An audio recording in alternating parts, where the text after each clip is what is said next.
Welcome to the Phantom Zone.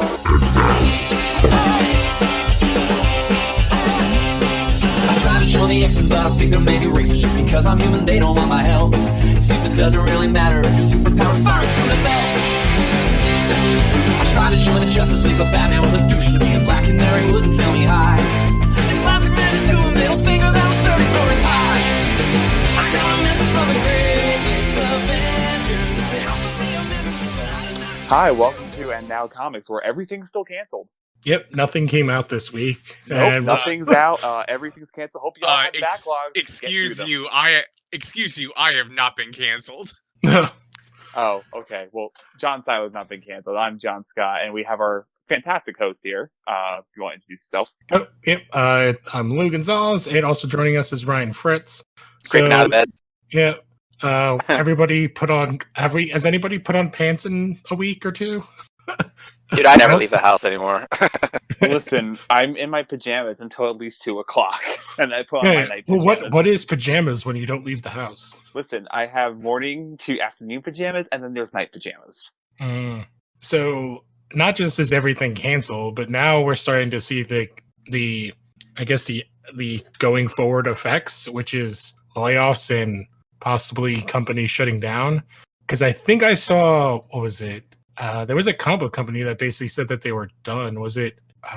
Oh my god, I lost the name. It's like not Anchor, but or like Forge. Lion Forge shut down like an animation. Yeah, I think somebody else said that they might be done. Like, well, they might not be able to survive this. Lion Forge was a part of Oni Press, and I feel like a lot of what was kind of going on during the merger is basically being like expedited. Where like Oni Press is basically just going to like take over Lion Forge. Yeah, I saw Image is starting to do layoffs, which sucks.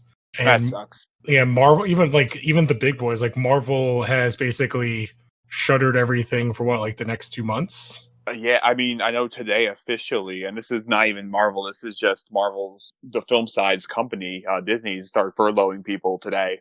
Yeah. And then, was it Diamond is like sort of trying to do something? It's like... Diamond's trying. Diamond can't even pay retailers. Or not retailers. What's the word? Publishers? Manufacturers? Publishers. Yeah, publisher. Like I went to my boss and I was like, "Hey, does this affect us?" And he's like, "I don't know." He's like, "Give me a little bit." But yeah, it's just like it's so strange that Diamond has been like the thorn in the side of the comics industry for so long, and there's like just been this idea that it's like you gotta work with Diamond. You can't there's no other alternative. You have to work with Diamond. That company can't even survive a month without payment.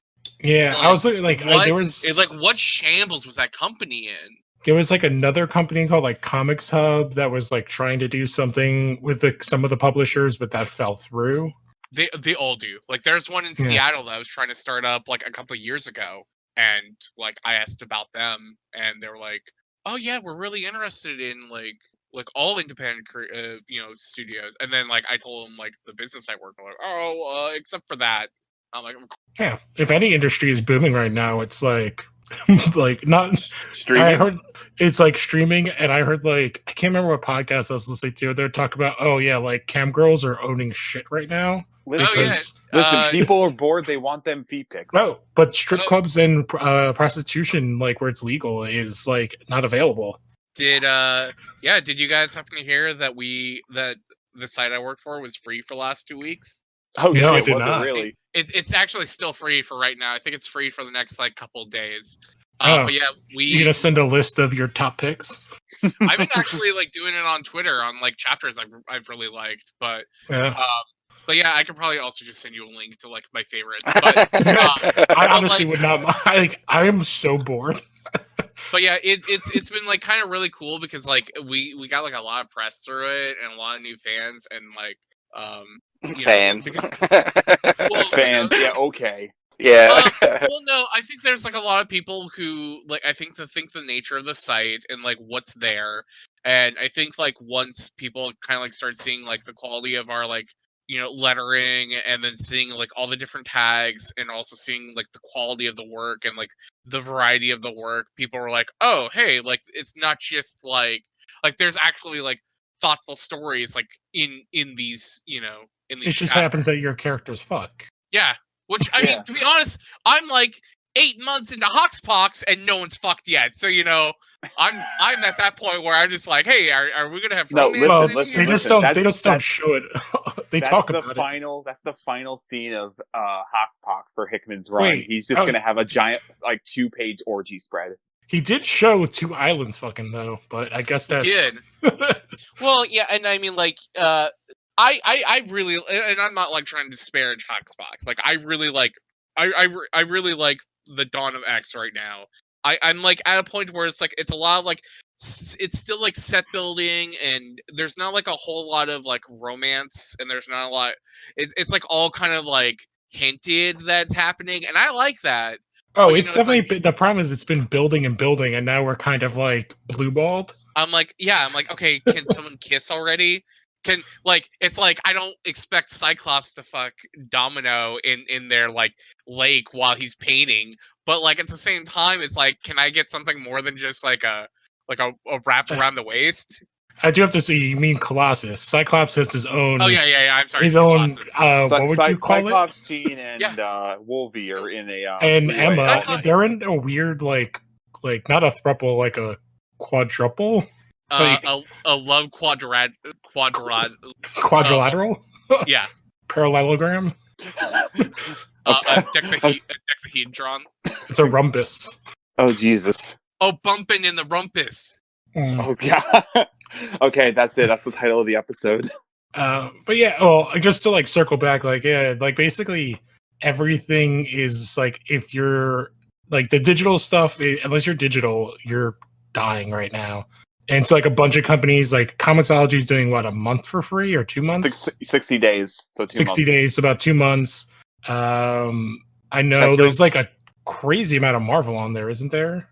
I believe so. I haven't checked yet. I've been using my local library. If you have Hoopla or something similar to it, please look. I recommend it enough. I know Lou said you don't have like anything from there. Because it's based off of your local libraries, I believe. Wasn't there some free trial for Thano? I think I would so. I would assume so. Everything at this point is like, hey, you're bored. Here's some comics. No, If you're bored this weekend, Marvel Final does a bunch of Fantasy 7 comes out this weekend. Yeah, it does. I bought Kill Resident a bunch Evil 3 of I bought Resident Evil 3 a couple days ago, and I'll probably get I Fantasy. finished it. It was good, but like if you've played the original, you would know you're gonna notice they cut a bunch of content. So I've never played Resident Evil 3. Like, I like Resident Evil, but like I can never get into the tank control, so this was like my first experience for it. I really like Jill in that game. Like, Yeah, it's great. It's a good game. Um, It's solid. I think that my main problem with that game is like kind of like it reminds me of like the too many forms for a boss. Like, the evolution of Nemesis. Yeah, like the peakness of it is like in Resident Evil 6, where you fight that one guy like through 10 different forms. And I think like if they would have cut out like at least like one of those like Nemesis encounters, I think it like maybe would have been a little bit better, because like literally like you fight Nemesis and you think you killed him, and then like maybe like a minute goes by and then it's another Nemesis chase scene, and it's like, come on, like give me a breather. Well, the thing is, that Resident Evil game was like not a good Resident Evil. Like the original was not a good Resident Evil game. Like, because if I remember correctly, I don't even think it started as a Resident Evil game. I think they slapped Resident Evil on something else they were making. I know that it was like 6? 3. 3. Okay. Like, I remember it was a last gen like Resident Evil game, because like they'd already have kind of like moved on. They were working on Code Veronica. Yeah, it was the last one on PS1, I think. Well, yeah. I mean, mainline. They had like Survivor, which we don't talk about. But was good. Going back to Final Fantasy, yeah, real quick. 35 hours that game is, and to clarify, it's 35 hours for the one that's coming out, while the original game on 3 discs was total 35 hours. Yeah. And it's only the first half is this one that's coming up tomorrow. No, it's the first third. It's only It's a trilogy. Yeah. They made a trilogy? Holy crap. You're not leaving, what do you call it? I think what I heard, the game Final Fantasy VII Remake ends at when you leave Midgar. I think the entire that's what is a it's Midgar only section. Midgar. Yeah, and I like when I ever hear people talk about like, oh, like this game is like 20 hours long. Like, I almost kind of feel like when it's like a speed run that people are trying to do. Like, well, like I'm like, well, like did you do all the dialogue and the side things? They're like, well, no, I played the main story mode. I'm like, well, then you didn't really play the game. It's like, yeah, I could probably also just like zip through a game in like 5 hours. Like Resident Evil maybe took me about like 8, maybe 10 hours to play because I was also just kind of like going around, kind of looking at everything. I finished but, like, it around the same time. I could totally see people playing through that game in 3 hours if you know what you're doing, or if you just run right through it. Yeah, there's an achievement in Res 3. You beat the game under 2 hours. Yeah, that's not like out of the realm of possibility.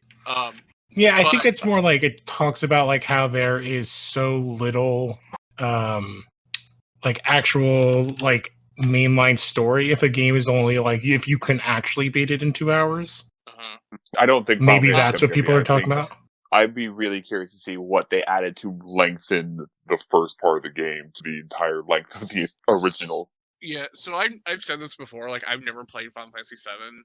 Like, I know like the one major story beat, but like like the basics of setups of that game. But other than that, I don't really know anything else. I mean, now's the time. So I play, it's like I played the demo at PAX and I thought it was like a lot of fun. But like, and I wrote this on Twitter. I'll be like 100% honest. Like, the stuff with Cloud at the Honeybee Inn, like, absolutely made me want to get that game. Like 100%. Well, because no joke. It is funny. Like in the original game, like that is there, and it's like, and it's played as like it's played from what I remember, like really well. Where he's just like fucking kill me. And isn't like, what's his name doing the voice? I watched Final Fantasy VII Machina Bridge, and when they did that moment, it was the funniest shit I've ever watched. Isn't Mark Hamill doing the voice of like the character at that place? Oh God, if he is, that'd be incredible. Hold on a minute, I'm almost positive he is. It's funny because so it's like I saw that trailer with the Honeybee Inn, and it's like Eris and it's Eris, Tifa, and wait, Eris or Eris? It's either, depending on what you're. Eris and Tifa are like so happy about it, and they think he's so adorable. And like Cloud seems to be like kind of completely into it. Like I was just like, oh, like this is cool. Like it's not like Cloud. It's not. It's a very Japanese like thing. I didn't get the idea the Cloud was like mad to be put into drag. He seemed completely kind of like. He's like, I'm not super happy, but like I'm like not into this. Yeah, like he's also like kind of insane without spoiling stuff. Like there's a lot wrong with Cloud.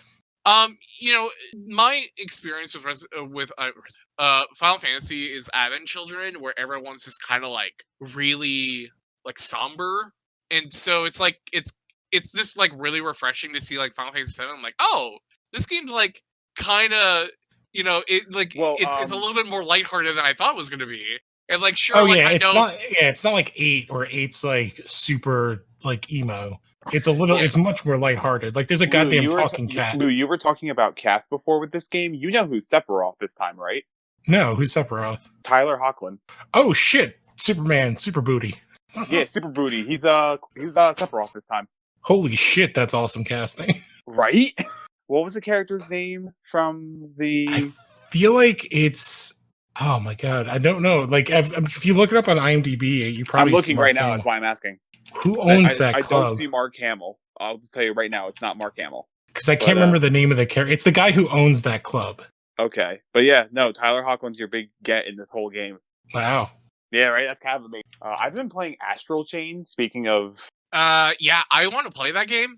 It's really fun. Like, once you get a hang of the controls, it's really, really fun. Because my buddy went to the Target 2 for buy 2, get 1 sale, and he got me Astral Chain, Persona 5 Royal, and Shadow of War. I have never played a Persona game, so this will be my first time. Oh, your first is Persona 4 Royale? Or Persona 5 Royale? Yeah. Yeah, cool. Play through some of that game, and then we'll talk about like next week. And Okay, well, I'm gonna be a while because I have a bunch of like shorter games I want to knock off my list first. So I'll let no, you know when I totally. started. Like I have like Nier Automata. I have like some other stuff that's in my stack. I still have to I do think the end of Nier Doom. is I on have, Game Pass right now. besides Astral Chain, I have the end of Doom. I have Hellblade, Control, then probably Persona. But I might do Yooka-Laylee first. I'm literally looking at my list right now. Yeah, I kind of want to get Rare Replay and replay through Banjo-Tooie. I would get that game just so I can finally play through Conquer. If I had an Xbox, I would get that game just to play through Conquer, just so I could say I finally played through it. If you have an Xbox, you have to invest in Game Pass because pretty much almost all those games you said are on Game Pass. Oh, I don't doubt it. Yeah, because anything that's produced by Microsoft, like Rare Replay, is on Game Pass. Oh, Yeah, actually, yeah. Speaking of video games, I guess I can talk about this. That PlayStation 5 controller. Oh, I like it. I like it. I think it looks cool. I think it's basically a Xbox controller. it's like a fusion of the two. The thing, like, if you notice why we're not talking so much about comics, people, it's because we can't really talk about comics right now. I got some stories, but yeah, let's talk games real fast because I feel like that's the thing that's been having the news. But I'm interested to know how the buttons work and how the D-pad works. Like everything else on that controller looks completely I would fine really to me. be interested to see what the console itself looks like. I feel like the controller is indicative of the console color scheme, so I kind of like the white and blue. Yeah, that was the thing that struck me as like, oh, it's a white controller. Like the PlayStation's been black since the PS2. You'll probably get variations. But they usually don't do that till like way later. The Spider-Man Fantastic Four color scheme. Oh, it's the Future Foundation? Yeah. Man, I saw like a mock-up of someone doing like the Spider-Man logo on that PS5 controller. It looks kind of cool. But no, I like it. I think the design looks cool. It looks very like Tron-esque. Like that's the word I thought of when I saw think it. that's like the color scheme with like the white and the blue is very Tron-y. But yeah, now I just need to see what PS5 is going to offer here. That's not a boring conference from Mark Cerny with fake people in the front. Well, it depends on whenever that like system comes out. No, did you see that? Did you see that though? That I think for their they were trying to reenact their GDC, and so the guy who's the architect of the PS5 comes out and does this really, really boring depth into the PS5. Like I was trying to follow along. I'm like, what are you saying? But anyway, he has all these cardboard people out in front of him pretending that's an audience. Oh my god! Like it's cardboard. Is that not like a bit? No, it's not a bit. It's the entire thing is like this. I felt really bad for that guy because he seemed very passionate and he seemed like really enthused on the dialogue and talking about like the new console, but it was just like it would have worked for GDC. Than toast. Like it would have worked for GDC. It does not work for like the guy who runs a YouTube channel who basically is like, yeah, but like, can I play Madden on it? You know. Which is essentially like I feel like a lot of the people who are complaining about it. No, that's the thing is because when people realize that it's like, oh, we're hyping up the PS5 against the PS5, and you don't give us like other than the backwards compatibility, that's the only thing people were interested at a PS5 thing was like, oh, backwards compatibility is a thing. Mm-hmm. How far though? Is it just PS4? I think it's just PS4. Yeah. I'm like kind of like more interested to know if it's like the things I bought digitally will also carry over. I would assume so if it's backwards compatible. You would think that. You would think that, but PS3 didn't go over to PS4. Like I had to buy Bully like 4 times for like multiple different consoles. Yeah, like it's like I could say, it's like, okay, like look, I understand that it's a hardware issue that we can't have like these discs, which are these older formats, play on this newer console that has like a new drive and everything. I get it, but at the same time, it's like if you're offering like if you have PlayStation Plus on both consoles and you offer like a game on PS3 that's also on PS4, there's like no reason why I shouldn't be able to have that on my console. Like I should not have to buy it again. Through the PlayStation Now. It should totally just work. Let me just buy those games on the PS4. Yeah. Right. So. I mean, I'm just kind of hoping, like, this is the reason why I'm not getting Cyberpunk immediately, which apparently is not getting delayed per a rumor, but, that'll hurt if the system gets delayed. Yeah, but, yeah, that's the thing. I don't think systems will be delayed. Well, the problems there, which we talked about, is, like, the manufacturing is, a lot of those pieces are in China, which is the problem. I understand. Like that's like my hot take. It's like I think consoles will like just kind of soldier on, in much the way that Final Fantasy honestly should be a game that they would have pushed back, or like Resident Evil, but they're just like, nope. Like unlike movies, we're just gonna like release them. Well, it's different because like you're at home, so like, and half of them are like a lot of people do it digital, so it's actually a better time to release them than ever. Oh, thank you for reminding me of piercing my heart further. I just remembered Last of Us 2 got delayed this week. Which I like absolutely knew that game was going to get delayed. Like when they delayed that game from March. When they delayed that game from March to May, I was like, why don't they just delay it to the fall? Because I absolutely know that game is a PlayStation 5 title at this point. I'm so Speaking sad. of pushbacks, some of you play Magic. They had to pull a card off the shelves due to the virus. It was called due to the special set coming out. It was basically Giant Monsters. They teamed up with like Hasbro. Yeah, it's a Godzilla card. It's a Godzilla card. They have one of the special Godzilla cards was Bio Godzilla Death Corona. So they had to issue like a statement and apology about it, and they're remaking the card. When did they come up with that name? Months ago. It was almost a year ago. I believe it was called Chronoblast, because like I mean Krona is not like a new word, like it was from the movie, the Godzilla movie. It was his Corona Heat Blast. But the card was already made, so like if you actually get that card, it's gonna be money. Could you imagine if they if instead of doing like a Final Fantasy remake, they did a Chrono Trigger remake, and they're like, sorry, we gotta push this back until indefinitely because of the coronavirus. Oh, like here's the thing. Guess same day as Last of Us that was supposed to come out. Like they have Xenoblade Remastered coming out on the Switch, and I'm like, that's gonna get delayed. If Last of Us got delayed, what the hell is like? I think Last of Us 2 is like that goes back to I think that game is secretly a PlayStation 5 title. Like I'd be really mad because I put $30 down on that PS4 Steelbook. So I'm just saying. Man, you're talking to. I put down. I can't remember. I think it was like $150 on like this Arkham Knight bundle where it came with this. Supposed to come with this like giant Batmobile. And then it got canceled, and then I couldn't even get the lower one because they canceled it like 2 weeks before the game came out because they said that the company they hired to make it made them shitty. I mean, that's a lot better than like Bethesda, which will just send out like their cancer-soaked helmets. No, it wasn't even that. It was what was it? Fallout 4 came out. They set up those stupid tote bags. But, like in the picture, they were like really nice canvas ones. They're like trash bags, basically. That was 76. The helmets 76. were the helmets were Fallout 4. Okay. And Pip-Boys. Yeah, I thought it was the Pip-Boy for 4. Maybe the helmet. Maybe the helmet and the bag was for 76. Just to pick a Pip-Boy.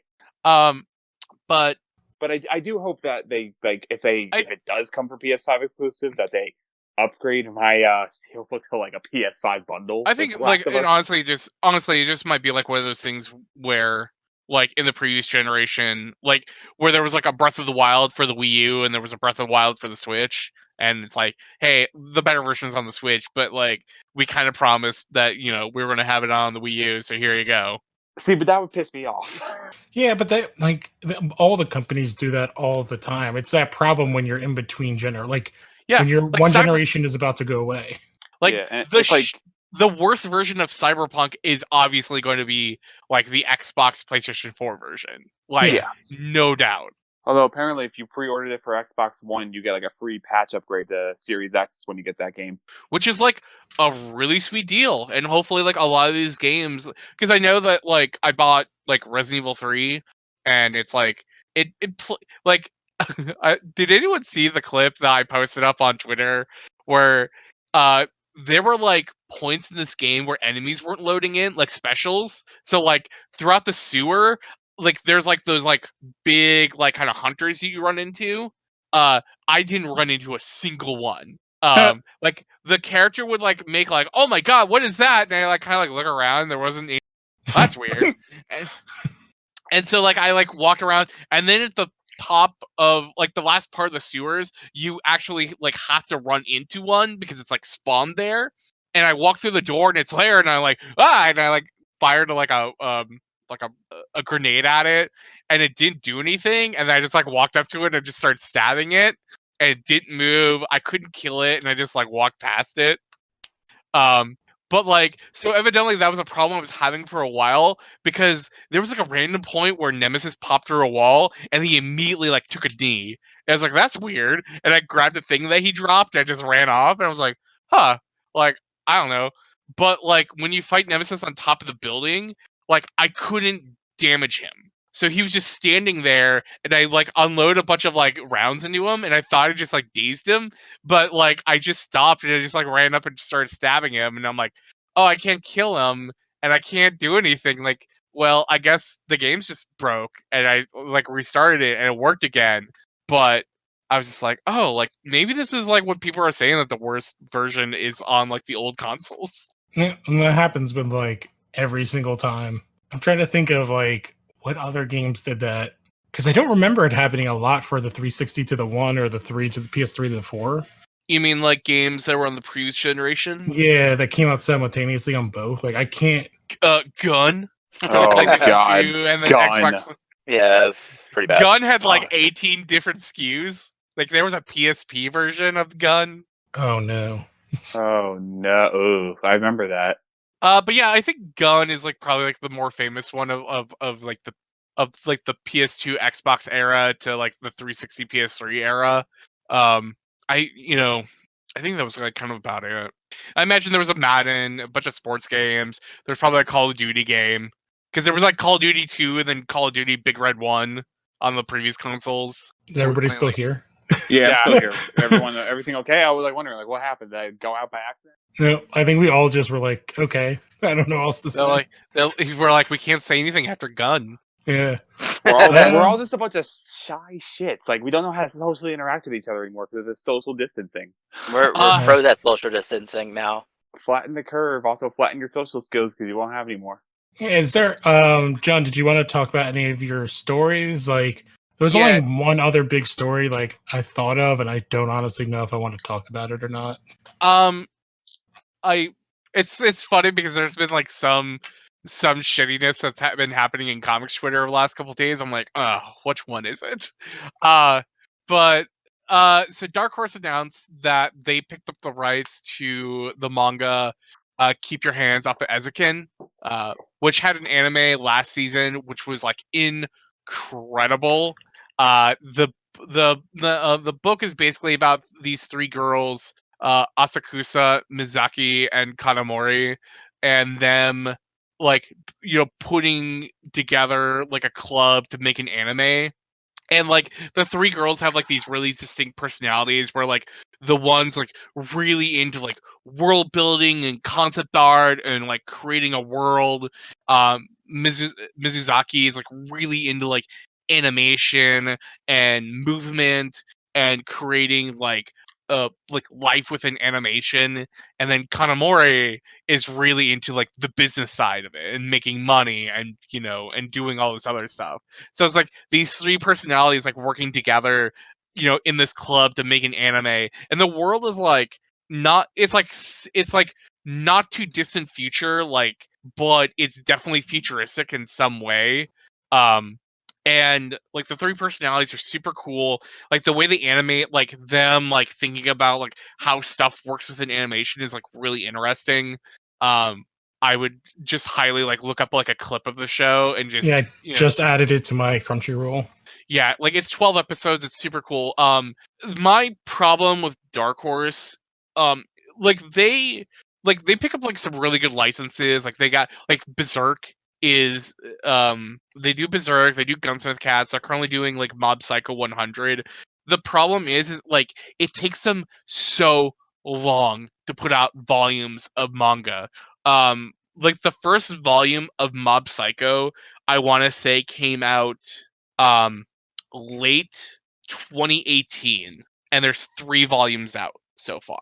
And it literally takes them like 6 months in between volumes. Where it's like you look at Viz with like My Hero Academia, it's like every 3 months. There's like a One Piece. There's a My Hero Academia. There's a JoJo's. You look at all these other companies. It's like every 2 months, 3 months. Here's a new volume, and it like kind of kills the excitement of a series when you have to wait so long for it. And they also just don't promote their stuff very well. Like it's kind of like really funny because I've had people tell me that the number one best-selling Dark Horse comic, like throughout the entire company by volume, is Berserk. And Wait, it's like, really? yeah, like someone told me that. I did not believe them. It is absolutely true. Really? And they can't even keep that stuff in print. Like there are like multiple volumes of that series out of print at any given point. And it kind of like kills like any kind of like resurgence of that brand. Like when you have like a Berserk anime, like no matter like how bad or good it is, like regardless, it gets people interested in the brand. And I was working at a store and I saw that Berserk anime coming out, and I'm like, oh, like we should restock on Berserk. I couldn't order like volume 1, volume 3, volume 12, like these random issues. And it's like if you can't even get like the earlier volumes of it, it's like why would people want to get like volume like 6? So it's it kind of sucks. Like I really wish another company would have picked this up, but like regardless, I got picked up, so hopefully they do pretty well by it. The next Japanese centric news is that G Kids picked up the rights for the Lupin the Third movie, the CGI one that's been kind of like making the rounds. I don't know if Nice. anyone's here seen like any clips of it. No, I haven't, but I know it exists. Yeah, I've seen clips from it. I've actually never read or watched Lupin. Lupin's like really cool because like I feel like you can drop on at like any point in Lupin and like kind of like totally get it. Like because I think it's like the characters are like kind of like so basic that you immediately kind of understand who they are from like a glance. But like there's like so much more to them that you'll discover as the story goes on. And there's like kind of like no connective tissue throughout like the history of Lupin other than slight subtle things. Like my introduction to Lupin was when they were running the part 3 series, which was like the one that was running in like the 70s and 80s on Adult Swim.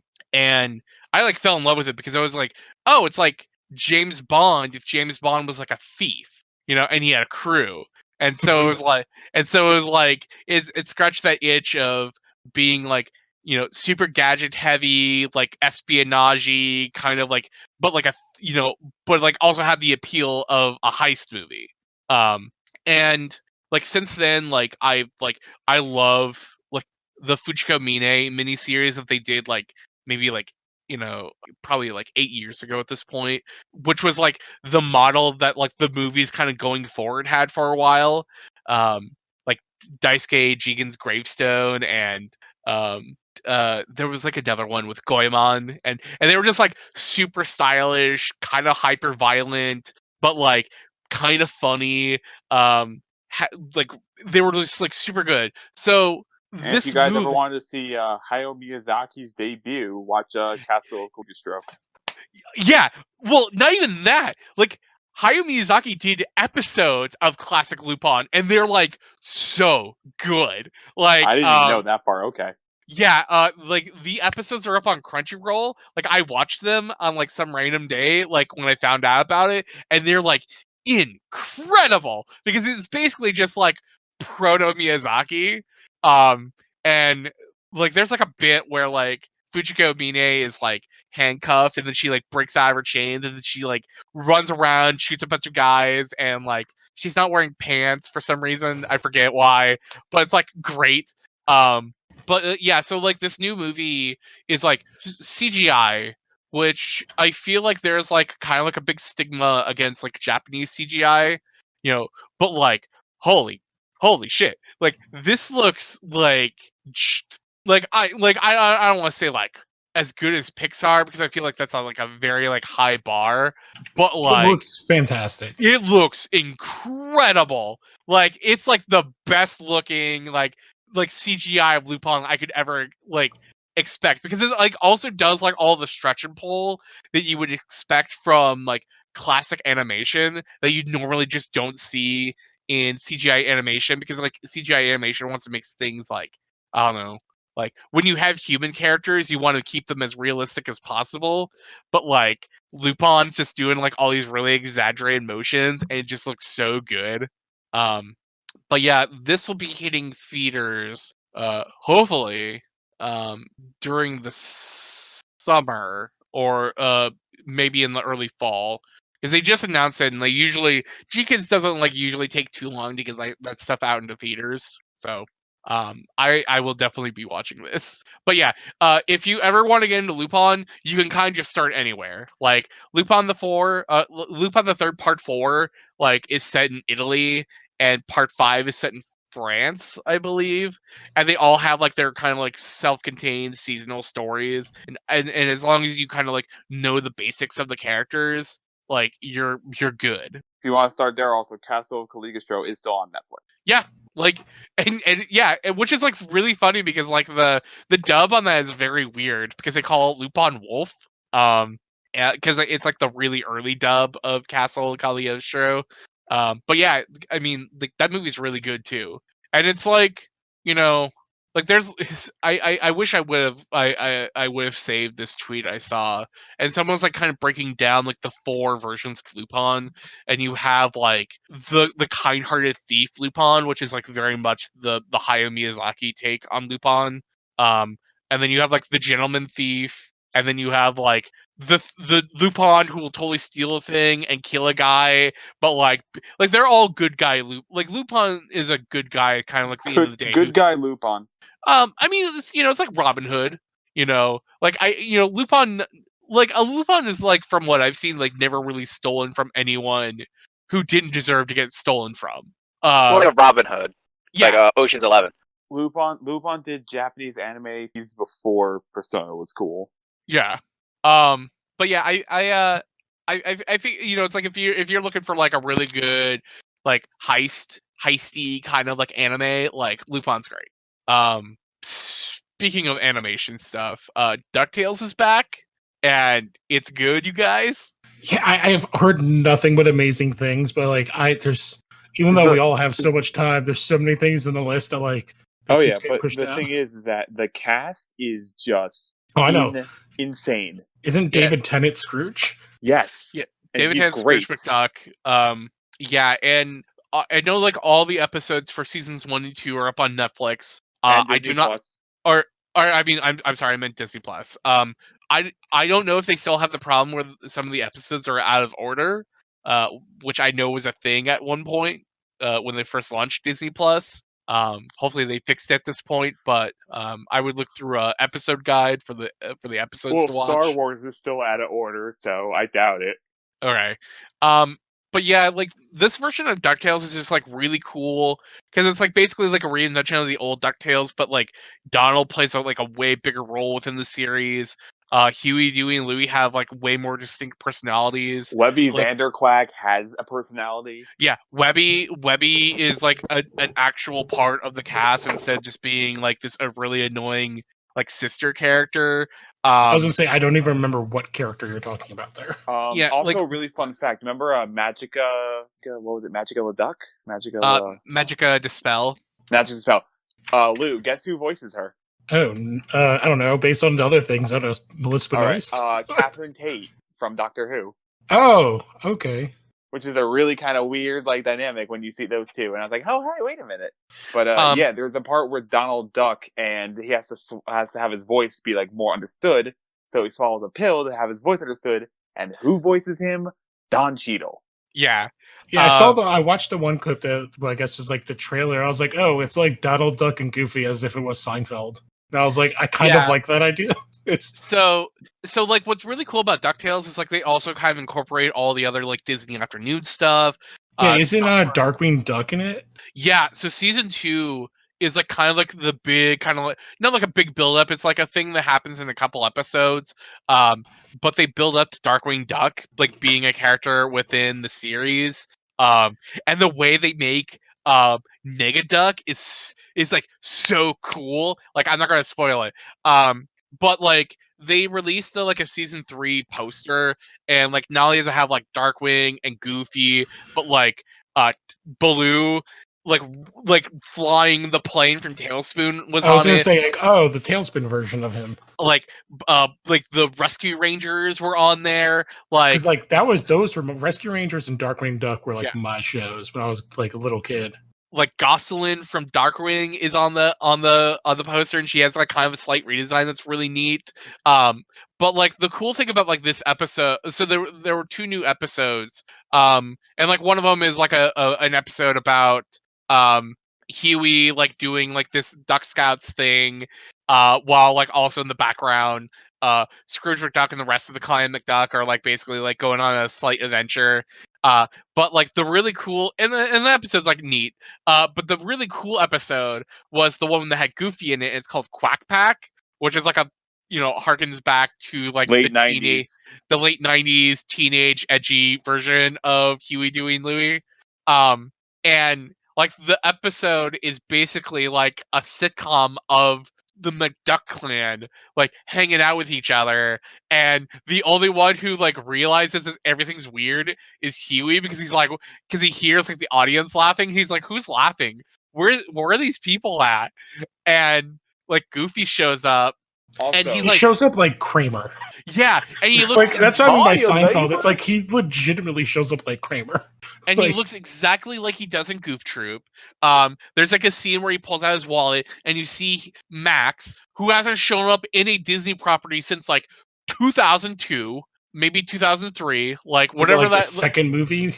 no, There was the like House of Mouse. it was a CGI Christmas thing. I forgot the year it came out, but it was like definitely like Yeah. mid 2000s. That was the last time that Max ever showed up. And like it shows Max dressed up like Powerline, and there's also a photo of Max and Roxanne. So like Goof Troop And Gabe. and a Goofy are totally in it.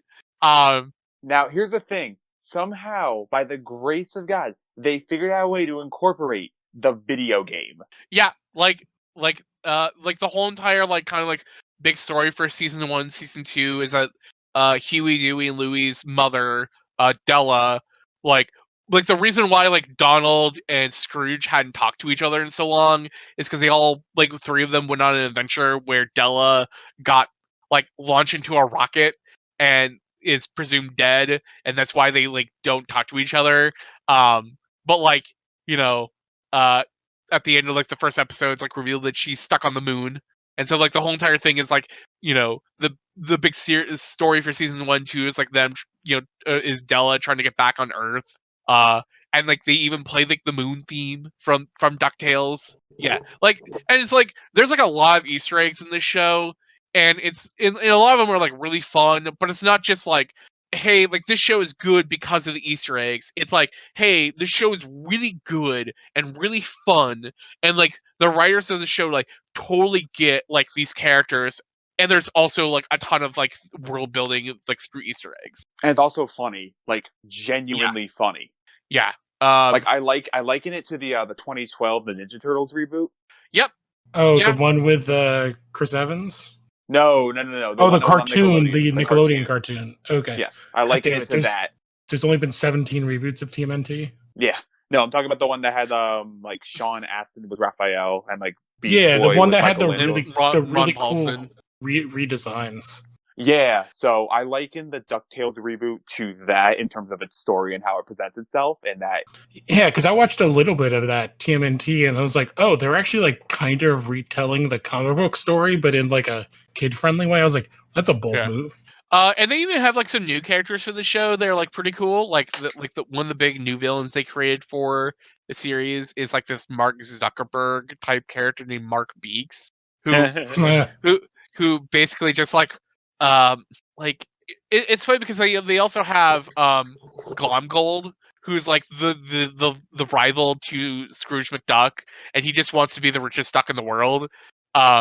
Who's voiced by who's that late night guy that people really like, Craig Ferguson? Oh yes, Oh, is he's he really? Scottish. Yeah. too. Yeah. That's actually kind of perfect casting.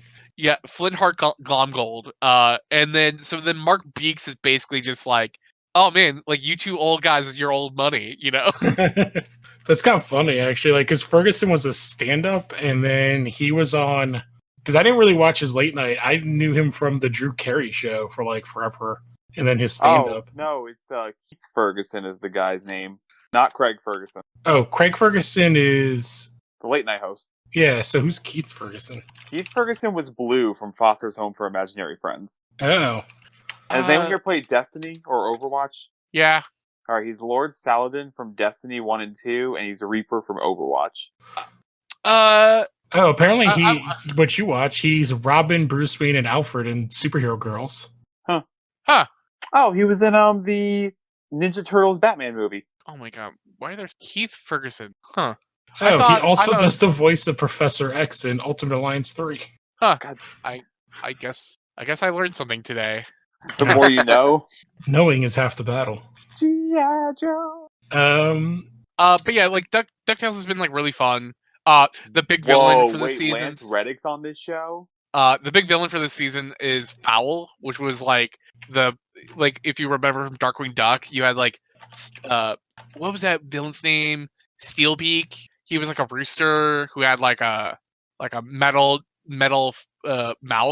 Oh, was he? Man, I don't remember. Was he like a duck version of Jaws from James Bond? Steelbeak. Yeah. So Steelbeak and like some other like there'll be like some other characters you discover throughout the rest of the series are like all part of Fowl. Like they'll also like tie into like the Darkwing Duck stuff. Which like I also like kind of hope that like DuckTales is also the backdoor pilot for like a new Darkwing Duck series. You know, possibly like I forgot. Did they do like a Three Caballeros thing? Backdoor. Where's my tailspin? They did a Three Caballeros episode, and it's like really fun. It's like basically like Donald meets up with the other two characters, and then everyone's just like, "Wait, Donald did what now?" Like, because like he was in a band. Yeah, Donald was in the band. Donald partied. No, they're like, "Wait, tell us embarrassing stories." Oh no, he was the cool one. Wait, what?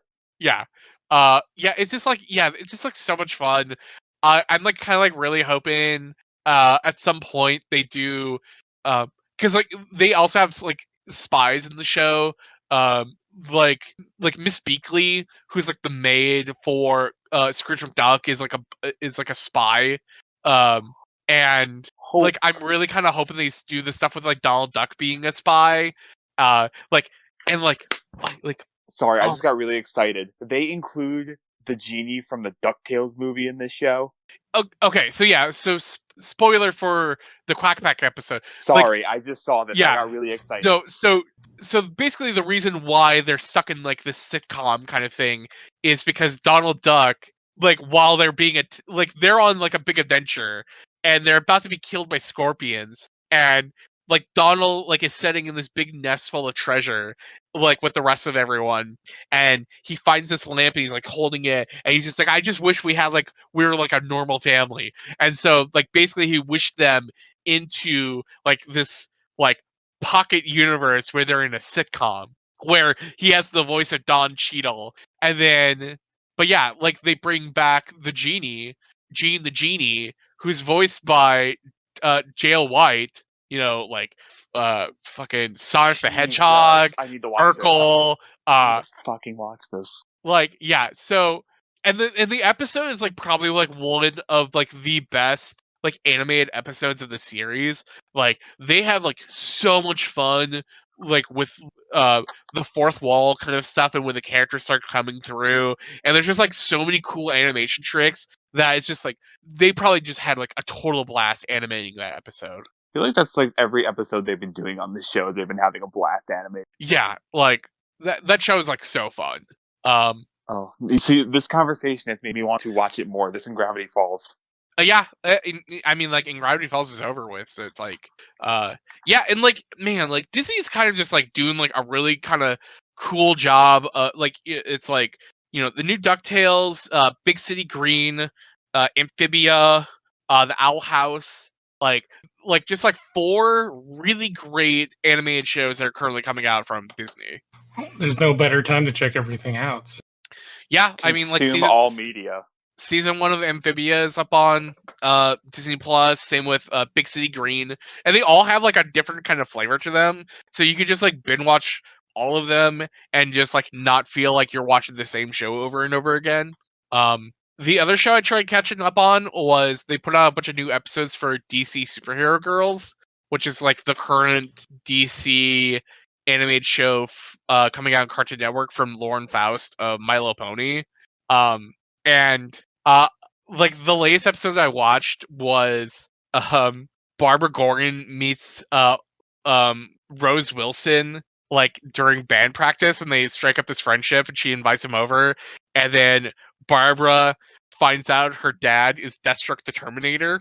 and, and Deathstroke the Terminator finds out that Barbara Gordon is Batgirl, and he has a hit on on Commissioner Gordon. And so it's like this, like them fighting each other without Rose knowing that they're fighting. And it's like this That's really funny. cute, and it's a really cute episode. And Deathstroke is voiced by the same voice actor for Wesker from Resident Evil, which was like pretty funny. But I know like the because what's his name has done it for. Hasn't Ron Perlman been doing it for a long No, time? that was in Teen Titans. He hasn't been doing it since that show ended. Okay. But I know like the latest episode they just put out was they introduced the Teen Titans. So like it's the DC Superhero Girls, but like at the same school, like Hal Jordan's there, and Garth Aqualad is at the school, and the Flash, Barry Allen, like works at like some like ice cream store like that they all go to. So it's like you see like all these different characters of them as teenagers, except for Superman, who's an adult who like is always in this competition with Supergirl on like who is the better one. But so they introduced the Teen Titans, and they're called the Tween Titans, and it's Robin, Starfire, Cyborg, Beast Boy, and Raven. And like Phil LaMarr voices Cyborg, and Tara Strong is Raven, and the previously talked about Keith Ferguson voices Robin, and Robin is such a dickhead in the series because he just like there's like an episode before where Barbara and Harley go to this comic convention to go meet Batman, because Harley and Babs are like best friends, but like they fight each other without even knowing each other as like Batgirl and Harley Quinn. But it's like they both don't like Robin at all because he's just like a huge dick. No pun intended. But like the design for like Stargirl in like this series is like really cute. And like Raven basically just looks like Raven, and Beast Boy looks like this little feral boy. And I love that Cyborg has like these big, huge, long limbs. It's cool.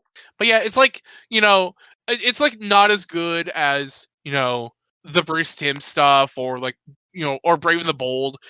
But like at the same time, the show's like kind of like not even trying to do that.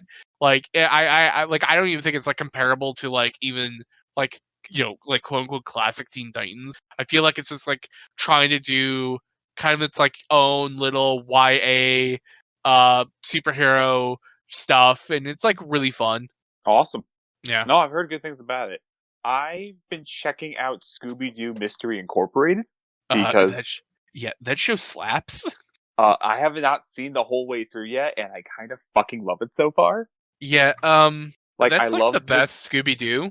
That's what I've heard. I love character dynamics between like all the new character relationships, like Velma and Shaggy. Fred is the funniest person in this whole show so far because of the man's trap magazines. Okay, that shit's so funny to me. Is that they literally included that, just like how obsessed with traps he is. Mm-hmm. Yeah, like Daphne, I feel like has like stuff to do in the series, which I kind of feel like is. I'm on the episode with the ghost limousine. I'm on the episode with the ghost limousine, and I kind of like the fact that when they're going to investigate the cemetery, she literally takes charge. It's like, all right, we're splitting up. You go there, and we go there. Yeah, like which I feel like has always kind of been like the problem, where it's like Fred's like the main character, Shaggy's the one who's always scared, Velma's like the really smart one, and then Daphne is like the she's the cute girl. it's like she Oh, yeah. kind of really had like nothing really else to kind of do outside of that. But like, And not only do they change that relationship and those traits, but they also like kind of turn them on their head, like satirize them. I'm like looking up like where you're exactly at here. Episode 6, season 1. Okay. Yeah, have you seen the stuff with hot dog water? No, I'm not that far yet, but I know who. Oh wait, I've seen a clip, but I know who voices her. She's like kind of like a frumpy girl who's like kind of friends with Velma. Rivalry, I guess you could say, Yeah. because I know she's voiced by Linda Cardellini from the Scooby-Doo movie. Yeah, and Velma's great. Like Velma's so good in this series. Like when they Oh my God, first like she's when- so sarcastic. yeah, she's like it's like they basically wrote Velma as basically like April Ludgate or Rosa from like Brooklyn Nine-Nine. Oh my God, Before I'm like just those imagining Aubrey Plaza voicing Velma, and my heart's like swooning right now. yeah. And it's like I think this was like a really cool, like kind of like gutsy take on Scooby-Doo, because I think like outside of like the Zombie Island movie, like this franchise like never kind of tried doing like It's a same shit, new setting every time. yeah, well, it's like it's like they never have really tried doing like an overarching story. They never, I feel like, got as like Lynchian as like the series got. I do know that there was a Twin Peaks reference, which made my jaw drop to the floor. That there was a Twin Peaks reference in a kids show. There's like a ton of like horror references or like thriller references in this series. But like, yeah, like Frank Welker is like so good as I mean Frank Welker has voiced Fred for like ever. But it's like, I feel like sometimes, maybe like Fred Welker just voices a thing, he's kind of going through the motions like, oh hey, like I'm voicing Fred again in this movie that no one will see, except for like 5 kids. And it's like he like kind of like does like a really good job as Scooby and Fred in this series. I think he realized like this is something different. This is new. Yeah, like yeah. If anyone here has like a chance to like check out Mystery Incorporated, I think it's like 2 seasons. It is or, like, 2 seasons, yes. It's like 52 episodes, which is like kind of the standard for like a lot of like animation stuff nowadays. But like, yeah, like what a fucking trip like Mystery Incorporated was. The I love like the little like town. There's secrets in there and everything. Like the history of like the Mystery Incorporated being like a legacy. Yeah, that I'm noticing is starting to become a thing. Patrick Warburton as the sheriff, who's just like, all right, if you guys see ghost limousines, don't get in them, and just kind of accepts the fact that there's ghost shit going on in town. Oh yeah, and this show is also just like a who's who of like just really good like voice actors, like Udo Kier, or like or just like people who were like a part of like horror or thriller. His like Udo Kier is in it. Oh, Like Lewis Black is in it. Patrick Warburton's in it. Vivica Fox is in it. Like Kim Matheson's in it. Yeah. Oh, like this gets me more excited to watch because like I already like I'm on the 6th episode, but I genuinely love what I'm seeing so far. Like I love the fact that this is a different take on Scooby Doo that I have not seen yet. Mm-hmm. Also, Matthew Lillard is the best Shaggy. I know Casey Kasem is always considered, but like Matthew Lillard's got that voice. Well, he's talked about and stuff that like since he was like a teenager, people are like, "You're gonna be Shaggy one day," and he said it in like every interview. He should have been Shaggy and Scoob. I'm just saying. I'm just saying. Just gonna throw that out into the wind. Yeah. I mean, like I'm to fix it. Yeah, I mean, like I think Scoob looks really cool. Like I'm not gonna lie. I think it looks cool too. I just wish they had kept Matthew Lillard as Shaggy. Like Frank Welker as Scooby, fine, that's irreplaceable. But you could have kept. That's all. That's my rant. Yeah, and that's like all my news. Did we want to talk about that one thing I mentioned in the chat? I am fine with not. This Facebook video? No, the thing before that. The Spider-Man thing? In between those two things. I'm like looking. Oh, Extra Miller. Oh, Ezra Miller. Oh. Oh yeah, the choke slam. The Flash. Oh, yeah. Yeah. What did he do? Oh, you haven't seen it?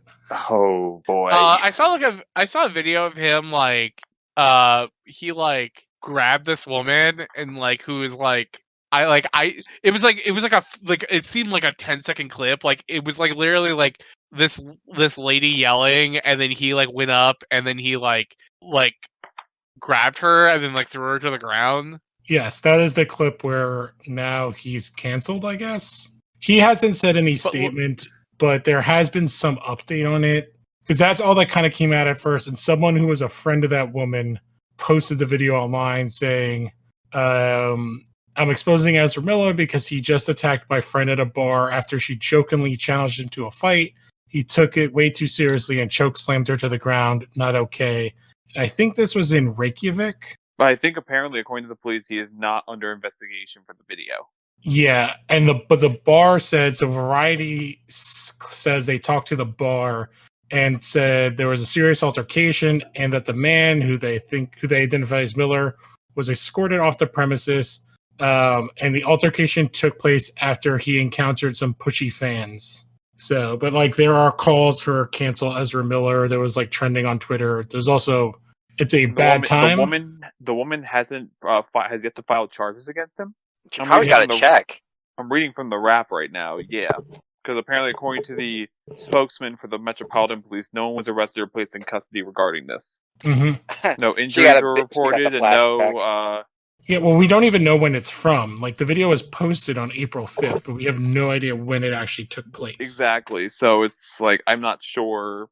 Yeah. Yeah. It's just like he looks kind of inebriated in the video, I would say. Like he doesn't look, I don't know, he looks kind of not in the right, like, because it seems it's a 10-second clip, but it seems like she's kind of being playful and he reacts like way too much. But again, it's only 10 seconds. We don't know what happened before that. So, I mean, like, and I also feel like I've seen like a lot of drunk people in my time, and they both seem drunk.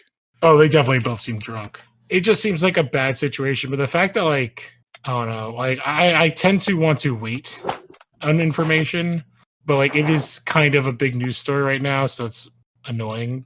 I mean, yeah. It's like one of those things where I saw it, and it was just like I was, like, immediately like, I feel like there's, like, more to this. Yeah, that's just, it almost seemed like, it's so extreme, it seems like a bit. Yeah. Because, like, again, like, the clip is literally, like, 5 seconds long. Yeah. It's just, like, it's something that a lot of people have talked about, so, I don't know. Do we want to talk about the book we read? I read it. Did anybody else read Sexcastle? Boy, howdy. Did I? Yep. So, I'm like currently going through it right now. I've been very busy because I'm still working from home, so I've been staring at a computer screen all day, so have not had a chance. Yeah, I think the only other Kyle Starks book I've read is Assassination, which feels like a kind of sort of spiritual sequel in some ways. Like yeah. Well, like, so Assassination came out in 2019, and kind of like, and Sexcastle came out in 2015. And so, like, leading up to that, it's like he wrote Kill 'Em All, and Rock Candy Mountain, which were like his two, like, kind of like written and drawn series. And then, like, he wrote Rick and Morty for, basically from the beginning to like the recent end of that series. But I know him more as, like, for his career own work. But yeah, Assassination Nation is basically like kind of like the build up of like Kill 'Em All and Sexcastle, and like the third, if you were to have like a third, like the third pillar of like that, it would be Assassination. I see. I've not read Kill 'Em All, so I'll have to do that. But this is definitely much lighter than Assassination. It's very funny. I'm reading it right now. It's very, very funny. It's a lot of it is just like, fuck off, fuck you, no fuck you. It reminded me, which is why in the other chat when I was explaining, it's like, oh, it's kind of like he reminded me of the character from Billy and Mandy, like Hoss Delgado. Yeah, in many ways, like it's like that kind of take on like a Snake Plissken. Yeah, it's like he's like the amalgam of Kurt Russell badassness, which compared when you get to all the other characters, it's like, oh, that makes sense because all the other assassins are like kind of again like in some ways assassination, but this one they're like straight up like goofing on like killers from movies. Yeah. So like basically like Sexcastle basically just kind of like revels in goofy 80s action, And like, yeah, there was like a point where Shane Sexcastle used to work for the president and then like went to prison because he killed the vice president because the vice president was a bad man. And basically like had to go to jail. And like he gets out of jail and he's just trying to like live a normal life, and basically like the life that he left behind comes back to kind of haunt him. And there's like a scene where like the big assassins of like this big group that are like trying to get Shane like show up or is like revealed, and it's like they're all basically just like 80s action heroes. There's like well, the first one that shows up is the woman, and then she's the only one that's not that. And then I've been trying to like look for the names, but they all are all like there's the Arnold Schwarzenegger character of Dutch Matrix. Yes, which is his combination of his character from Commando and I can't remember what Dutch is. That's from another of his movies. Predator. Okay. And then there's like a Stallone character. It's Spartan Cobretti, so that's from Cobra. Joe Kersey, which is in Paul Kersey? It's Death Wish. Death Wish. Clubber Sampson, which is Mr. T. Yeah, taking the name Clubber Lang. The Old Man, which I guess is supposed to be Eastwood. Eastwood. Sidney Phoenix, which is a goof on Simon Phoenix, but he looks like Blade. Yeah, it's Wesley Snipes. Yeah, Nico Ryback, which Ryback is Seagal's name in Under Siege. The Dam Twins, but spelled Dam. But there's obviously Van Damme and Thunderbutt. But they don't look like Van Damme. They just have unibrows, and they're just like, I guess they kind of do. They're like making karate chops, but they're looking at their hands. Yeah. And Thunderbutt, which is Hulk Hogan, and that's kind of a play on his name from Rocky 3, when he has Thunderlips. So I'm just reading this right now, and I'm just laughing at this part where it's like, was it tells the woman, can you hear that? What does it sound like? Dicks. Itty bitty dicks. Oh yeah, because they pull up with the monster trucks. I actually do think that's like there's a lot of like cool character stuff they do in this. Like I like this stuff with like the woman and the kid that he like moves in with the flower shop is really cool. And then the sex encounter he has with his ex fling is really awesome and interesting and has like a great payoff at the end of the book. But like all the side characters are like done really, really well too. And his like his like nightmare or his dream with like touching people's foreheads, and it turns into a flower. And it takes him a long time to realize like, oh, that's the only time I'm happy. It's like, yeah, you're fucking putting them in the ground to turn them into fertilizer. Yeah, there's just like so many good one-liners in this book. There's like just they call you Prelay Cyclops? No, they called me Sir. Like this is literally my 80s dream come true. Like I love this. Yeah, like the Simon Phoenix thing or whatever is the Blade thing is like so good. He's like, oh, who are you? I don't know. It's like it's just like the way it goes through is like so good. And then like how he deals with like all of the henchmen is really good. Like the one henchman is just talking to like the kidnapped like lady, and he's just like, I don't know if I really want to do this anymore. Like this crony shit really sucks. It's like, who are you talking to? Well, you guys, I guess. It's like, do you know what I do? I'm like, I'm tired of cleaning up peacock shit because like the mayor of the town is just like buys a whole bunch of dumbass shit. I'm like reading as I go because I want to read this, but I never got the chance.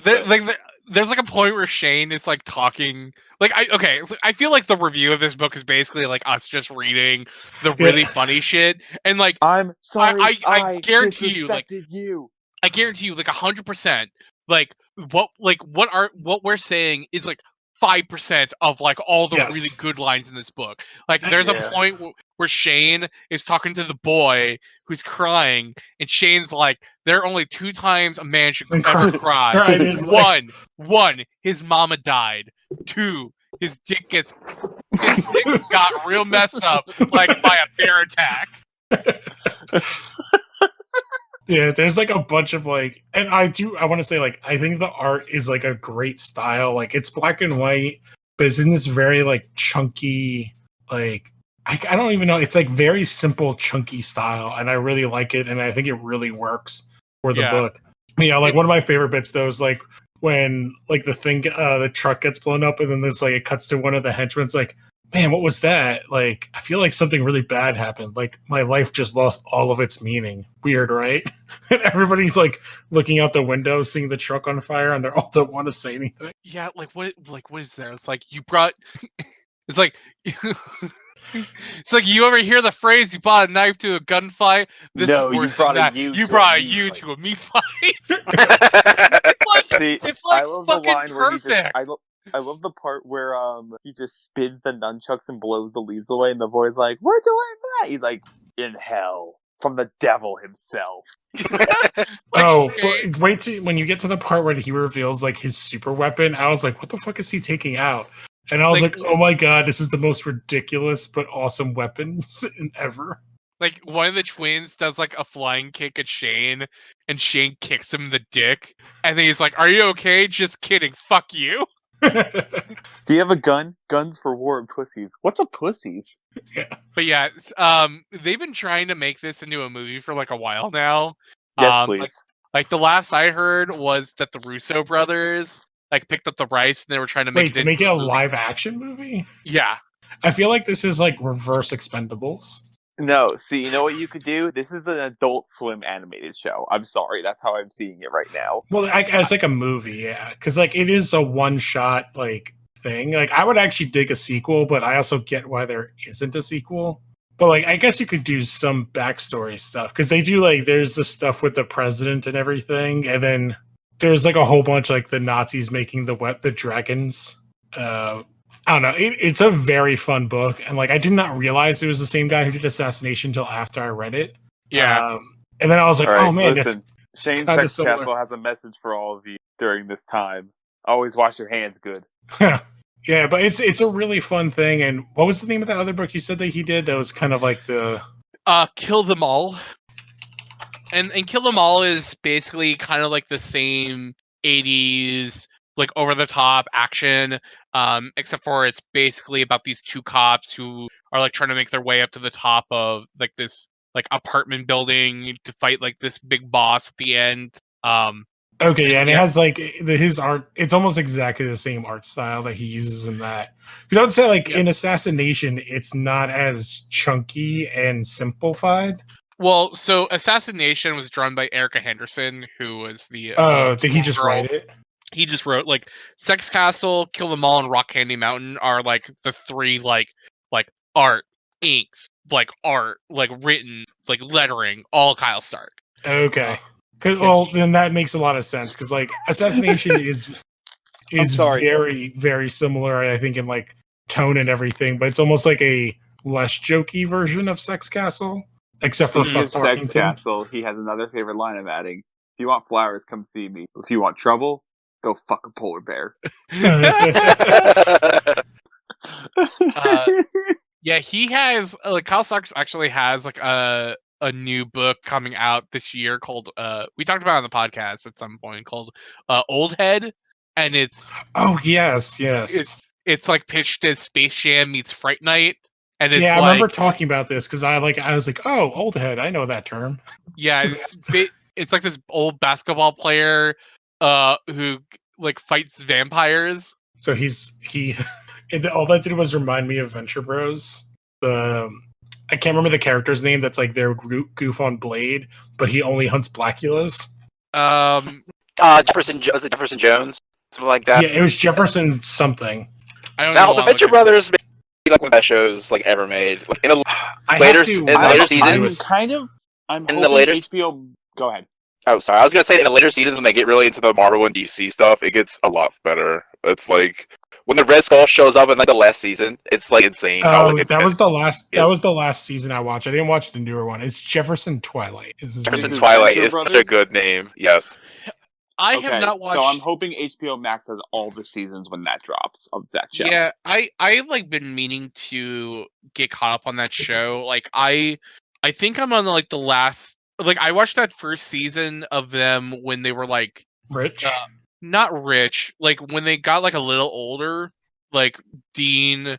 When they were like in New York or whatever. Well, like Dean had like his like shitty mustache, and Hank would like have like Brock Samson's jacket, and he That's was like 2 seasons ago.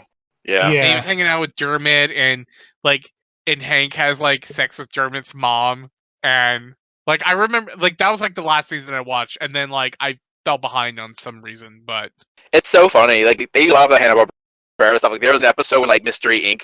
investigates their factory, Oh yeah, that's and they're all actually druggies. They're really funny. And like, was it Shaggy's like all hot on pills, and he's the only one who sees Shaggy we talk. talking. And Yeah, everyone else yeah, thinks he's Scooby crazy. and Scooby talks like a Nazi. Yeah. yeah, I must feel- kill them. it's- Must kill them. it's Shaggy. actually like kind of like really funny because like I feel like a lot of like Venture Brothers kind of like has like this really fun tongue-in-cheek like revelatory kind of feel of like classic Hanna-Barbera. Oh and yeah, that's classic like totally G.I. what it Joe. does. And it's like, man, like they did not like Scooby Doo at all. No, it's like they go after because they also do Johnny Quest. They destroy on that show. Yeah, he was a meth addict. He was like Did you guys ever watch Harvey Birdman Rehab. Attorney at Law? Mhm. yeah. Yeah, I have not absolutely. watched the movie yet, though. The the general Harvey one? Birdman- the movie. Yeah, they did a movie like a year ago.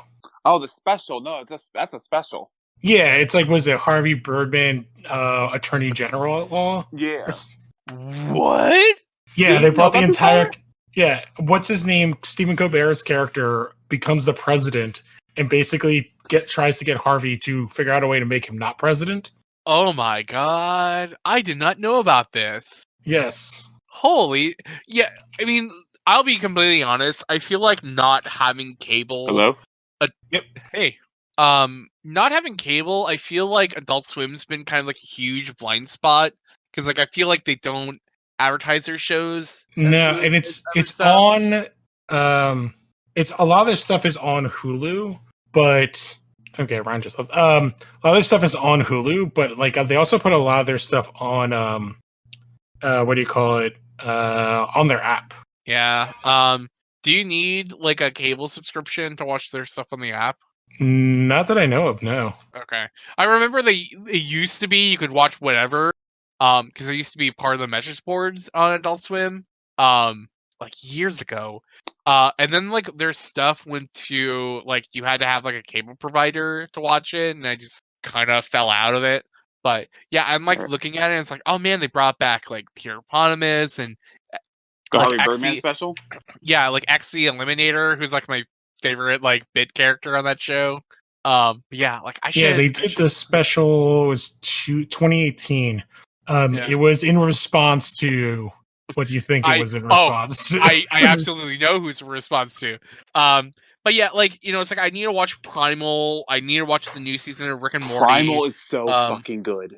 Like there's like a lot of stuff I feel like that comes out on Adult Swim. Like I feel like I only catch when I'm working conventions. Like I recently I like totally like remember I'm like, oh man, like when I was working conventions I was like, man, I forgot how much I really like Mike Tyson's and Mysteries. Oh yeah, I forgot that was With a show. Norm Macdonald as the pigeon? Pigeon. As the Do you know that pigeon. they've never met? That's even funnier. Because Yeah. I can't remember. I was listening because I can't You ever remember watch what the I was Tyler listening to the Mike Tyson Creator was- show? Lawyer Squad? Yeah, The that gel- show's no, neat. the jellies. Oh, no, I did not. It's weird. Well, Adult Also- Swim had a lot of weird shit throughout its Also, era. I kind of am low key hoping that Mr. Pickles spin-off show is like a joke at some point. They lead back into Pickles, but I doubt it. Mr. Pickles is. I about didn't the really like Sat- Mr. the Pickles. Satanist dog, right? Yeah. Yeah, they Uh, killed him in like the season premiere, and then it turned into a spin-off show. Huh.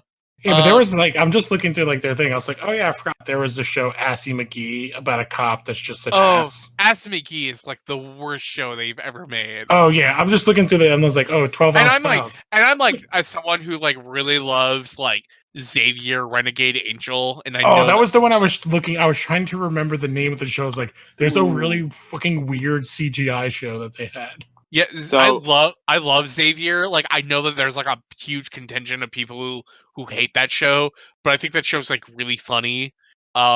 Like 12 Ounce Mouse was a show. Like I was just like, I don't get it. Like it's not. Yeah, but they had a lot of those like weird shows. Like I was like, oh, there's 12 ounce mouse. There's the Drinky Crow. I love Drinky Crow. I own a Drinky Crow shirt. Like So I I have a quick question. Has anyone here seen Beef House yet? The Tim and Eric sitcom No. parody? I feel like I don't get the love for Tim and Eric. Like some things I really like that they do, and then some things I'm just like, I don't get it. I love Tom Goes to the Mayor. I did not get like the type of humor of Tim and Eric, awesome show, great job is like kind of not for me, but I love Dr. Brutal. So it's like I feel like I'm just like 50-50 with them, but like at the same time like I feel like the humor of like Too Many Cooks and like the Cheddar Goblin is like from like Mandy is like the same kind of humor as Tim and Eric. So I'm like, do I just like it's it's like this weird kind of thing of me trying to sparse out like what I do and don't like from them. But like That's fair. but I'm looking at Beef House and it looks like them doing a sitcom and that looks really fun. Yeah, it's a parody basically of a sitcom. It looks like. Is this on Adult Swim? It is. Yeah, I'm trying to remember like some of the other. Were they part of Saul and the Molemen? I thought Saul was really cool. I really liked that show. Speaking I'm of, looking through because they had like Stroker and Hoop, and I was like, oh, I Yep. remember liking that show. Adult Swim, though, I am excited. I haven't read it, but I'm very curious to see how their Uzumaki adaptation goes on Toonami. Yeah, right. Like, I mean, it's gotta be like 1,000 times better than that Junji Ito collection anime. Oh man, I haven't seen that, but I have heard stories. I have heard it is atrocious. Yeah, it's funny because like that studio gets like a lot of shit. Because like they do Konosuba, and Konosuba is just like it's like perfect. Oh, I it's watched like, it. Oh yeah, like what did you think? I thought it was really good for was it Isekai is like the thing. I was like, oh, I like the kind of it's kind of turned on its head. The animation was pretty good, and I thought like the jokes were pretty good, but it's like, oh, it's what's funny is I'm kind of watching the opposite show right now. I just started, which was what the hell's it called? High School Prodigies have it even have easily even in another world, and it's like, oh, it's the exact opposite of that show. So I'm looking at the guy who's directing this. It's the guy who's directed the Mushishi movies. Yep, and like the music's being done by the guy who did like the music for like Hereditary and like that part I'm excited for. And Red Dead. But yeah, I it's like I like the Konosuba anime because like it does a thing that I don't normally see in a lot of like Japanese anime outside of like Trigger, where they're like it's like old animation. It's like Warner Brothers thing where they like allow their characters like kind of like stretch and pull. Mm-hmm. And that's what makes the comedy and the slapstick of Konosuba like so good. It's because it's like they're like, oh hey, like we have like this really like beautiful goddess in Aqua, but she's also the worst, and we'll allow her to be like also just look like this goblin at times. And like that's why that show's like so funny. It's like you have like this girl in Megumin who's like my favorite character. The explosion witch. Yeah, who just dumps all of her stats into explosion magic and like to the point that where she like casts the one big spell and then she's like done for the rest of the day. Can't even move. Yeah. Like or it's like the knight that can't actually hit anything. The knight who like is like a great knight who's a masochist and just wants to be beaten up by the enemy. It's like Konosuba is just like I don't want to speak out of turn, but it's like that show is like so funny, and like after watching it's really funny, and I think I was like, oh, I think the first episode shows you where it's going to be when they explain how he dies. I was like, oh, that's terrible. Yeah, and I watched Konosuba after like RE0, where like RE0 is like a show where like it's kind of like the same kind of basic story where like a guy dies and goes to another world. But like in RE0, they treat like the main character like of Subaru as being like a guy that you should feel bad for, that you should feel sorry for, but he's a total fucking dickhead. And then like it kind of like really ruins the enjoyment of that show because by the end of it they kind of like treat it as with like, oh yeah, it's like he's right and like he knew all along and stuff, but like in Konosuba, it's like Nah, he's a Kazuma piece of sucks. shit. Kazuma sucks, and is also the rest of his team sucks. But like that's also like why we love them, because they also get their comeuppance. Like it's like they'll defeat the frogs, but like they'll get fucked up by those frogs at some point. Like I love that moment where they had to go purify the lake and they put Aqua Oh, in the she's cage. just in the cage. And she's in the cage, and like the crocodiles start attacking the cage, and like the rest of the group are just sitting there like, well, she's fine. And it's like they all it's like, and I'm like, I like that, because it's like they know they suck. They know everyone else sucks. They used her as a teabag, like in the Yeah. And it's like there's like no trying to like, like, and there's like moments where like Kazuma tries to be like more noble than he really is, and it's like, and it goes back into his face, because it's only ever to get some. Yeah, which he because never does. and he never does, and that's the joke, and like, and that's comedy, and I feel like that makes Kazuma and the rest of the rest of his like teammates like way more likable, because they're flawed, and they get their comeuppance. That's why we like Elmer Fudd, because Elmer Fudd is like trying to always kill Bugs Bunny, but then he gets like an animal dropped on him, and it's funny. Like Subaru like is a guy who like is like really skeezy, deceptive, gross, like whiny, like entitled, and like he never learns from like any of his like misjudgments. Yeah, I'm trying to think of of other shows I've watched. There are definitely some like of that genre. Most of the ones that are like bad are when it's like the main character is like way too serious, like up his own ass with his shit. Yeah. So like that's where like I really didn't get. I know it's like the joke of it, like what is it called? Like the overly cautious hero. And I was just like, this is not. I think I did like 2 episodes. I was like, I get the joke and I don't like it. The overly cautious hero? Yeah. Yeah. Oh, Yeah, I think I've heard of this. And that's like the thing about like a lot of anime right now. Oh, it's White Fox. This is the RE0 people. Oh, wow. Yeah. So I feel like isekai is like the most popular for like genre in anime right now. So there's just like a lot of just like they're like capitalizing on it. It's like superhero movies. Yeah, like I watched almost all of them that are on Crunchyroll, like in that genre, just because like I think it's like very, I don't know, especially like right now where we are, it's like, I can kind of like watch something where people are going to another world. And it's just like the ones that are good, and the ones that are bad are like really fucking bad. The one I want to watch that I have not watched yet is oh my god, it's the I'm trying to figure out like what the official title of it is. Kamino Michi Rise Up, and it's basically about the pro wrestler who gets transported into an alternate world and becomes a like it a keeps pet shop getting runner. Yeah, it keeps getting recommended to me, but I have not watched it. I was very confused by it, like the title thing. I was like, I mean, what is this?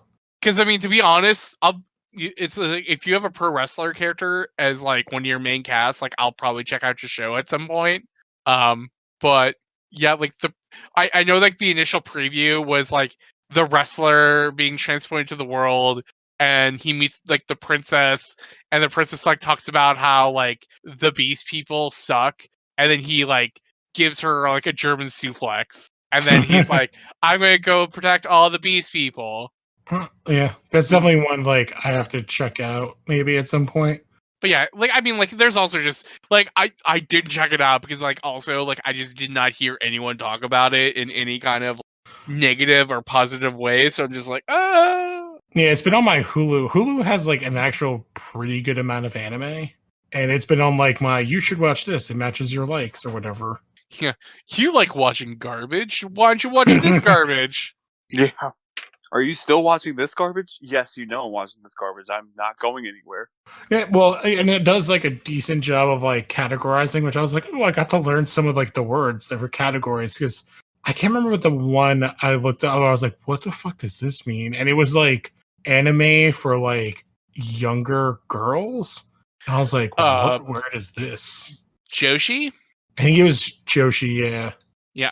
Because Which, like I mean, Crunchyroll has like all of those things. It was like, oh, there's like Senian, yeah. Seinen. And I don't know what that means. But like I remember looking up all these things, and it's like, oh, okay. Seinen is like for like young adult. Yeah, and then it was like so that's like your like JoJo's, your like Kill la Kills. Like it's like basically it's like shoujo is like for like young boys. So that's like your One Pieces, your Dragon Balls, your like Seinen is like your like step above. So like that's where your like Attack on Titan would be. yeah, I'm looking at One the Punch Crunchyroll Man. thing, and that is Attack on Titan's not what's. Although Berserk is in it. Yeah, I mean, like to be honest, like I mean, I guess like Attack on Titan is shonen, but like there ain't too many people getting eaten in a lot of other shonen anime. Yeah, I'm looking at like the shoujo is Card Captor Sakura.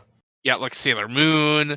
Yeah, like I mean, like I think there's like a lot of really good like anime aimed at women that like fucking rocks. Like I love Sailor Moon. I used to watch it all like when I was younger. I would like, all the watch time. it, but that's because it was on before Dragon Ball Z every day. Well, Yeah, yeah, like, that's the Toonami. Like Toonami is what really got me into anime, and like all those. OG That's what got like Toonami I think shows. most people in the anime who are fans now. like Paradise Kiss, I think is like super good.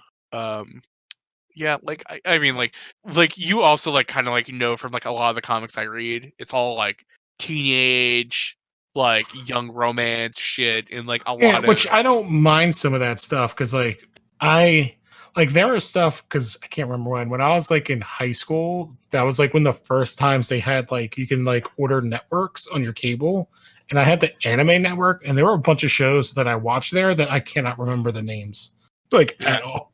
And I was like, oh, I never finished them. I wonder what their names were, and I can't. Like, let me type in the words. I'm like, oh no, that's 800 shows. I will never find these animes. They are gone from my memory forever. Mm-hmm. But yeah, I think we've kind of puttered out of things. Like, there's just a lot of stuff to watch online.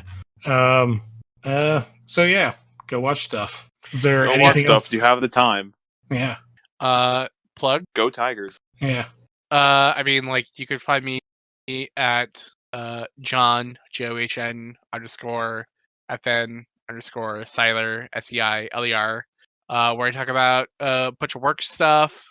We just announced a new book today for pre-order that I think is super rad and one of the better books we've ever put out, called Your Name, or not Your Name, Your Song.